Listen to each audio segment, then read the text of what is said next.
It's Bonnie with So Inspired by Bonnie with another Tuesday's tip.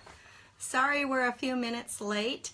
I lost the internet there for a little bit, so we had some technical difficulties, I guess that's what you would call it. But we're here now, and hopefully we stay here and don't lose our internet connection. I'm going to refresh the page over here on the computer, and we'll go ahead and get started. Make sure everybody's here, since I wasn't even here. Okay, it looks like I'm on the scooting in. Looks like I'm on my page here. So if you are with us, go ahead and give me a shout out, or a wave or a like or something, so I know that you're here. Hi Anna, good. Great to see you. So I'm starting to see some folks. As I said, today's little tip is going to be on threading the eye of the needle for mature eyes. Oh, we're all getting there, aren't we? Hi B, good to see you. Okay, we're gonna go ahead and get started. Before I get started, I just want to remind you to go ahead and sign up for our newsletter. It's at www.soinspiredbybonnie.com. We'd love to have you. We send out information on when our Tuesday's tips are, the new releases that are coming about, sales and tips, and everything to keep up with what we're doing. In fact, we just released a new set. You might want to go take a look. It's been really popular. People are having a lot of fun with that, and I had a lot of fun digitizing it. What we have are the bark buddies. Oh, I gotta just show you one. Just gotta show you. Here's little bark buddy number 2. They're really fun. I did, of course, use glitter flecks. Oh, here's another one. I just have to show you because I had so much fun with these. But anyway, okay, enough of that. So again, now I see several of you. Oh, thank you, Anna. That was very kind of you to say about the bark buddies. I can't wait to see what you guys come up with for projects on these little bark buddies, because I know that you just are going to come up with some really cool, creative ideas. Anyway, today's subject is threading the eye of the needle with mature eyes. And if you have really good vision, kudos. That's great, but more than likely at some point our eyes do get a little bit, how do I put this, not as crystal clear. The vision isn't as crystal clear as it used to be. I remember being in high school, and I won't say how long ago that was. It's been a few. But when I was in high school in home ec, I was able to read the numbers on the needles. And I know many of you can say the same thing. Our eyesight was really, really good, crystal clear, sharp vision back in those days. And then it got so I could read the numbers with the help of the little box or little plastic container that they come in, because the top of it is actually a little magnifier. So I could read the numbers through the little container that they came in, because that has its own little magnifier. I can't even do that now. I have to rely on the outside number on the container to make sure what number I have. So I have stolen this phrase, mature eyes, from a friend of mine, Julie Ford, who said that to me years and years ago, something about her mature eyes, and I thought it was hilarious. And I've used that phrase ever since, because I thought it was kind of cute. But anyway, there are some instances when a lot of our machines, let me go back a bit, a lot of our machines today have automatic needle threaders on them, which is awesome for us that have mature eyes, because we don't have to rely on our eyes to thread that needle. There are some instances, though, where you should never ever use your automatic needle threader. And the reason I say that is because you could do damage to the automatic needle threader and then you're in for a repair bill. And who wants to have their machine down for a repair bill on the needle threader? I know I don't. The only time I want my machine down is when I'm on vacation. It can go in and have its little well baby checkup. So what I'm trying to say here is I want planned downtime for my machine. I don't want surprises where it goes down and then I'm trying to get a project done. And I know a lot of you feel the same way. You want planned, what we call planned downtime for your machines, not just repair bills. So the times that you should never ever use your automatic needle threader would be for twin needles, because there's two eyes and the automatic needle threaders are created to go through one eye of one needle. They're not created to do double needles, at least not currently. That's not to say some genius somewhere along the line won't come up with one for something like that, but currently we don't have anything that will automatically thread twin needles. Needles that are smaller than a 7511 should not be threaded with your automatic needle threader. Now I did go to the manual. Don't judge me, but I don't read the manual very much. I'm one of those that has a tendency to just jump in and start trying and experimenting rather than reading the whole manual. We all have our different ways and methods of learning. I like to be hands-on. But this one I did go to the manual and I double-checked. In my manual it says it will, let me double-check it. I have it open to the page, in fact. It says it will read a needle sizes 7511 through 116.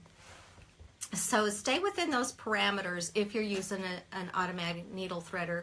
For that manual is for my Baby Lock Dream Machine, or not Baby Lock Dream Machine, excuse me.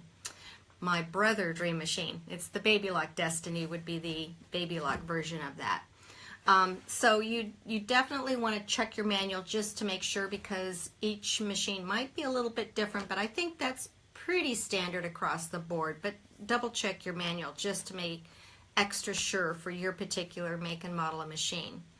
Another instance where you should never use your automatic needle threader is when you're using a wingtip needle. Now I did discuss wingtip needles with embroidery a couple of weeks back, and I forgot to mention, don't use your automatic needle threader with the wingtip needle. I did write that as a big note up above after the fact, because I, had a brain fart and didn't think about putting that in there until I was done with the live feed, but I did write it in there. So don't use your automatic needle threader with a wingtip needle, and those are the needles that are kind of wider on the side. And I'm just going to add something here. I think it's kind of an obvious one. If you have a real obvious bent needle that's sitting there, you don't want to use your needle threader on that. So those are the instances that I can think of where you definitely, I should say, do not want to use your automatic needle threader for threading the needle. Let's go into manual needle threaders and how they work. Now, my absolute favorite manual needle threader is for a serger, and it's for the Baby Lock serger. That's my personal preference of what I call manual needle threaders. I guess you have manual with your hands, but I'm talking the little tool. And I thought it would be good to go over how they actually work, because most of these little manual tools for needle threading work very, very similarly. I just happen to like the Baby Lock serger needle threader, which can be used on your home embroidery machines or your, it's a needle threader. So just because it's for the serger doesn't mean that's the only needle it can thread. But the reason I seem to like this one over the generic manual needle threaders, excuse me, is because it has a smoother, what I call a smoother touch to it. It doesn't, some of them I've had used kind of have a little glitch or a little, they're not as smooth. They kind of have a little stickiness to them. This one is a little bit more. It costs a little bit more, but I personally like them. You can get these at any baby lock dealer. So just for your information. Now, how these manual needle threaders work is if you push back the outer white casing that goes around this little metal that goes inside, there's a little piece of metal that is really thin going one direction and fat going the other direction. And I don't know if you'll be able to see this, but I will try to show it to you. That direction, if I can get even closer, that direction it's going very, very thin. And when I turn it the other direction, you see how it's a little fatter that way. It also, I don't know if you can see it, I hope you can. At the very tip, it has what I call a little fork. It has two little points that stick up, okay? Now how this works, you have a fat side, you have a skinny side of this little piece of metal that's inside the plastic casing. That little that little sliver of metal is going to have to go through the eye of the needle. Okay, so that little piece of metal is very, very thin and it's fairly delicate, so you don't want to be too rough with it. So again, you have a fat side and a skinny side. Now it has also, and I'm using my, kind of doing a Spock thing here, aren't I? I'm pretending that's the shape that is on the, well, it is kind of the shape that's on the inside little metal piece. It's got this little fork thing that's poking up. So what you want to do, theoretically, is it's in the little plastic casing like this.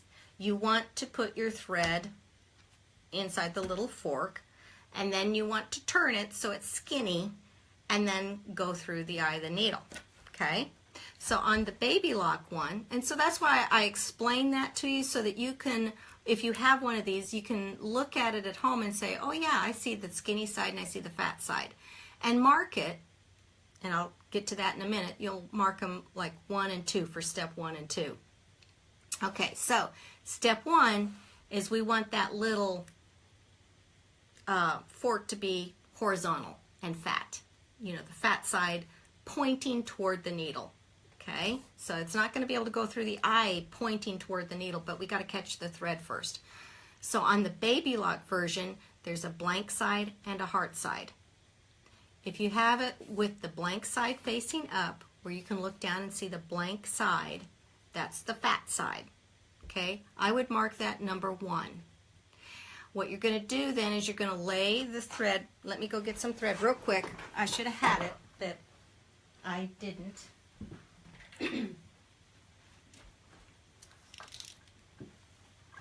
So what you're going to do, cut the blank side back, and you're going to take your thread and you're going to catch it like so.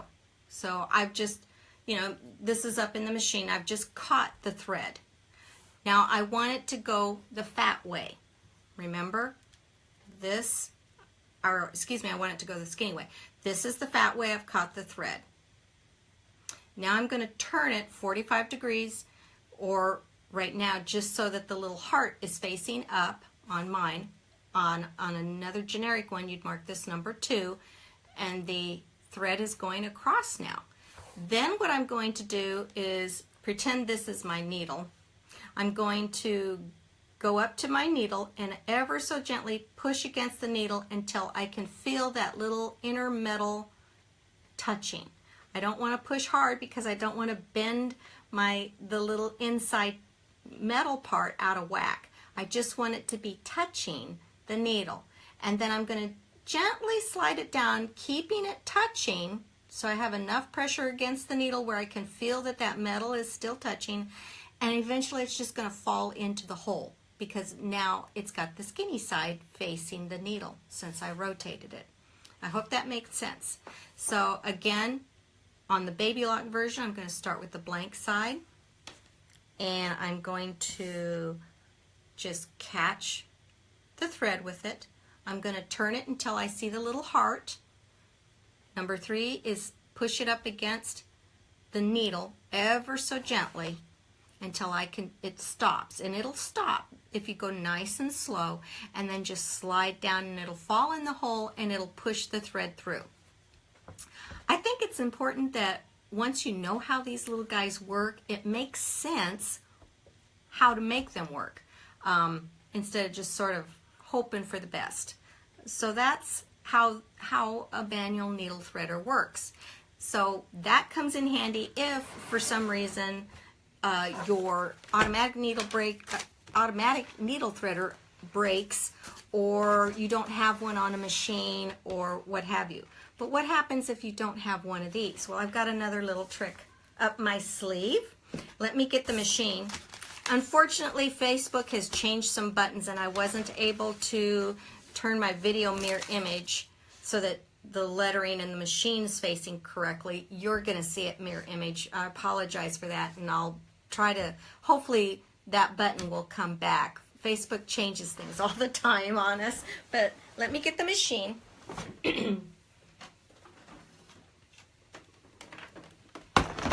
Oh, sorry. We kind of bounced around there, didn't we? Okay, I know the machine is backwards, but you can still, I think, get the gist of what I'm trying to demonstrate here. Let's pretend that the needle threader is not working, and we don't have a manual needle threader to depend on, you know, the little tool that's really slick and can do it really easily for us. Or maybe we're on a machine that doesn't have a needle threader at all. You can take a piece of white paper, white fabric, anything that you have that's white, that will fit, obviously, and just push it, or place it, I should say, right behind the needle, right behind the eye of the needle. So it's between the presser foot and the needle. I'll see if I can turn it this way. No, you're going to be out of view. Once you have that little white piece of paper, or whatever you found that's white, maybe a scrap of white fabric, placed behind the eye of the needle, you'll be surprised, but the eye of the needle is much brighter and easier to see. So that's a neat little trick for being able to see it so that you can thread it. I'm going to put the machine down.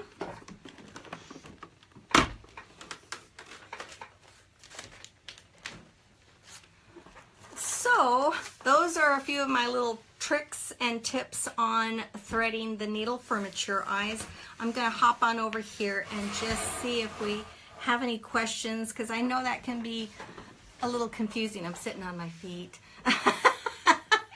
I know that can be a little bit confusing at first, but once you've played with it a while, it's really easy. And it's, when I was teaching that in classes, it was so cool to see people with the light come on, and they're like, oh, that's how that works, that's so easy. I never was able to get it to work before. So I hope you do give it a try and see. But it's all in the touch. Again, when you put that tool up against the needle, you want it to be very gentle, nothing too harsh. Another tip I just thought of, if your the little metal piece gets bent, you can look at it. It won't thread, because it'll go off to the side. It'll go every which way, but it won't go into the eye of the needle if it's bent. So if you're having trouble, take a look at it. Bend the plastic back, or push the plastic back, not bend, and look at that little needle threader, and you can very gently kind of, you know, straighten it out a little bit, and generally speaking, you can get them to work again. So I've had a couple of mine where I got a little rambunctious, I guess, and it got bent, and I was able to get it straightened out again. So you can tweak those and kind of repair them. Okay, let's go ahead and read some of the comments. Janice says, I can put my finger behind the needle and it will block the glare of the light so that you can see the eye better. That's a good tip. Good idea. Great idea. I have a friend, bless her little heart, Linda, that can thread without looking. I mean, she does it entirely by touch. And today I was thinking, man, I don't know how she does that. And a light bulb came on. I thought she must be pinching that thread between her fingers, much like the needle threader does, and she must start at the top and just kind of go in and let it fall in. I'm not sure, but she can do it without, she just does it entirely by touch. And I don't know how she does it. Maybe one day she'll teach me. Terry Knight says a white collar stay works great, and according to my mother years ago, is a very important item to keep handy for that very purpose. Awesome, Terry. It's neat to see what our mothers used to do things that we now feel like we're just discovering or use as well.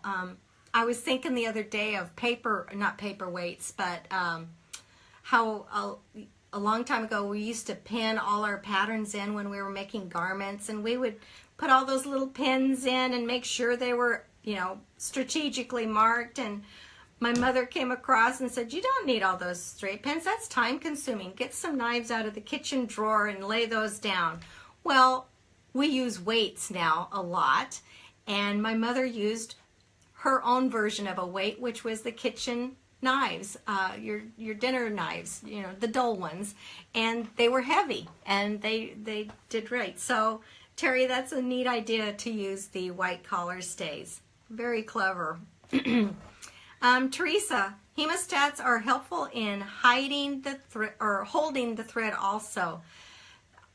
Teresa, I think that's a great idea. In fact, I have a daughter that's a nurse, and I keep talking about getting a set of hemostats for the sewing room, because I've heard so many of you say that they're great for, you know, holding things or getting into little areas. And how often do we need that in sewing? We need it a lot. So that's on my to-do list, to get my nurse daughter to get me a pair. Patricia says hi. Hi. Janice, I can put my finger, oh, I already read that one where you put your finger behind. Let me refresh the page just to make sure. Sometimes it hides some of the real-time comments for me, and I don't get to see them until after I'm off of the live feed. So let's just double check here.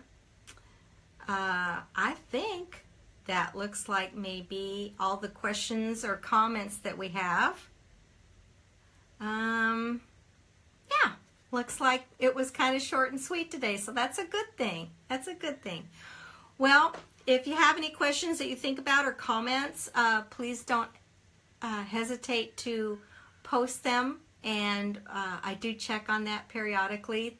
And if you aren't able to see this live, we will post it on our Facebook page. It'll stay on our Facebook page. And I've also posted on YouTube as well as my Pinterest page. So if you want to save the tutorials, you can save them for later viewing as well. Thanks, Brenda. You have a blessed day too. I think we've covered how to thread those needles with mature eyes, and how, when and where not to use those automatic needle threaders. As much as I love them, sometimes we do have to not use them. Hi, Linda. She says off topics, but she loves the new puppies. Thank you, Linda. I had so much fun digitizing them, and I know some people are wanting some kitties, so I'm going to have to kind of do some research and try to see what we can come up in that direction. But anyway, I think that will do it for today, and until next Tuesday, you have a great sewing week, and we'll see you next Tuesday for Tuesday Steps. Take care. Bye-bye.